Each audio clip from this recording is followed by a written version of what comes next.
hei, yksi semmonen ihan tosi perusasia itseluottamukseen liittyen, että jos tää ihan perusasia ei kunnossa, niin itseluottamus tuskin on kovin korkealla tolalla. Eli jos kysyn nyt sinulta, että hei, kerro mulle sun vahvuudet.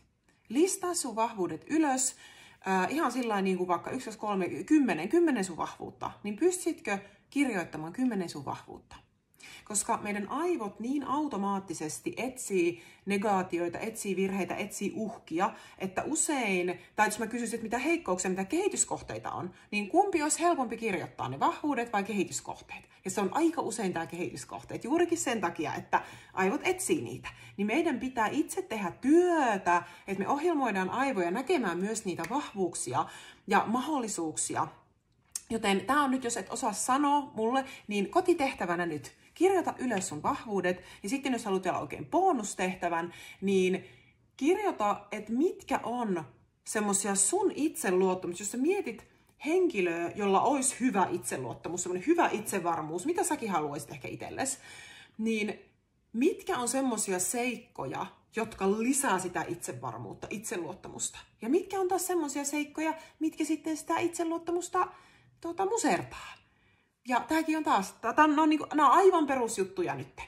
Mutta se, että sit niinku kato, että miten sun arki näyttää, onko siellä niitä itseluottamusta lisääviä asioita. Jos ne on ihmisiä, ne voi olla omia ajatuksia, se voi olla tilanteita, missä sä oot ympäristöjä, niin miltä sun arki näyttää? Ja sitten jos miettii niitä asioita, mitkä murentaa itseluottamusta, niin juurikin sama. Ne voi olla omat ajatukset, ne voi olla ympäriltä tulevat asiat, ne voi olla joku tietyt ihmiset sanoo jotain juttuja, voi olla epäonnistumiset vaikka, ja sitten tietysti siitä mennään siihen, että okei, no ootko käsitellyt epäonnistumiset silleen, koska epäonnistumisten ei tarvii murentaa itseluottamusta. Oikeasti ei tarvii, kun ne osaa käsitellä.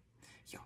Mutta nämä 2 asiaa, vahvuudet ja mikä musertaa ja sitten mikä vahvistaa. Ja sä voit kirjoittaakin tuohon videon alle nyt 3 sinun vahvuuttasi, niin katsotaan, että minkälaisia vahvuuksia oikein löytyy.